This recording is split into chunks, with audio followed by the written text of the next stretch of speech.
Hi everyone, welcome to the second episode of the Palantir Weekly Series. For those who are new, I will call out the key events for the week and do a deep dive, saving you the time to track and evaluate these happenings. So keep a lookout of this series. And it has been a very eventful past week for Palantir. I'm referring to the company developments and not just its stock price. We saw photos of Alex Karp visiting Ukraine, Space Force increasing its contract by 52 million, new contracts from ICE and Department of Justice, and a new partnership with Rubicon in the waste and recycling sector. There's so much to talk about, so let's get right in. Please do not treat this as an investment and any form of advice. Always do your own due diligence. For this week's hot take, we saw Ferrari taking the second place at the Grand Prix in Monaco. With Foundry powering Ferrari, it's great to see them doing well in the races. But another Ferrari driver, Charles Leclerc, was reportedly upset with the strategy error made by the team on tyre change, which resulted in him coming fourth. I'm not quite sure of the details, so do feel to share the comment if you're an F1 fan and have been following this. One of the biggest news was Alex Karp being the first CEO to visit Ukraine. The Vice PM thanked Alex for Palantir's support and agreeing to open an office there. Remember Alex Karp mentioning that the world rests on his shoulders in one of his videos? That statement may be an over-exaggeration given Palantir's role in the complex geopolitics today. While nobody wants to see war, the backdrop is a tailwind for Palantir government business.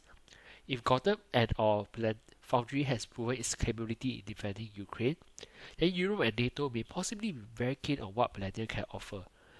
If you recall in last earnings call, the guidance for revenue was not very welcome by the market, but there's a caveat that there may be further upside to that. Hopefully you can see much more higher level of government business growth in the next quarter after the rapid decline in growth rates recently. A reminder here is that the remaining total deal value or the backlog of Palantir government business was at 1.2 billion in 2020, end of 2021, sorry. That is just 2% of the market scoped out by the management. Coupled with the reiteration by the management that the government business can retain its long-term growth, it may be too early to conclude that this aspect of the business is declining. In fact, Palantir has started to see an increase in government contract wins recently after the delay in budget. The Space System Command upgraded the contract by 54 million, and that is for the work for about a year. We are talking about supporting mission areas within the Air Force, Space Force, and NORAD Northcom, which are very critical, highly secured, and possibly complex tasks that not many companies can execute. More importantly, Palantir will be receiving big money here, which implies that the company continues to be very relevant in national security. While previous contract was an upgrade of an existing contract, we are now looking at a brand new contract here of 7 million from the Immigration Authority. We heard management talking about delay in resolution and new contract couldn't be awarded back then, so it's great to see new contract coming out to Palantir. There is another contract of 262k from the Department of Justice. While the amount is lower relatively, I would still like to call out since it's a new contract.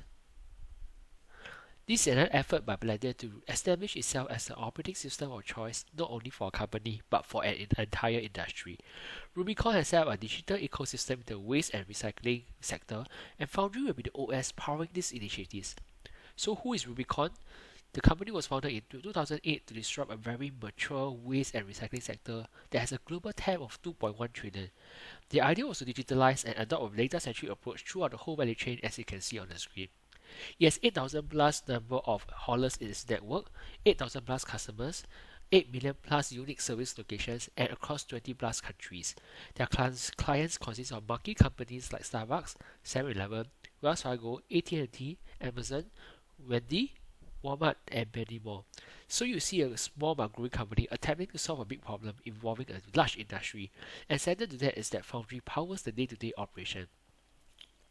If this partnership works out, you really demonstrate to the industry that Foundry is so critical and possibly attract more commercial contracts in this sector. So that's the end of sharing for this week. Please look forward to next week's please tune in next week as well, and thanks a lot for listening. Thank you.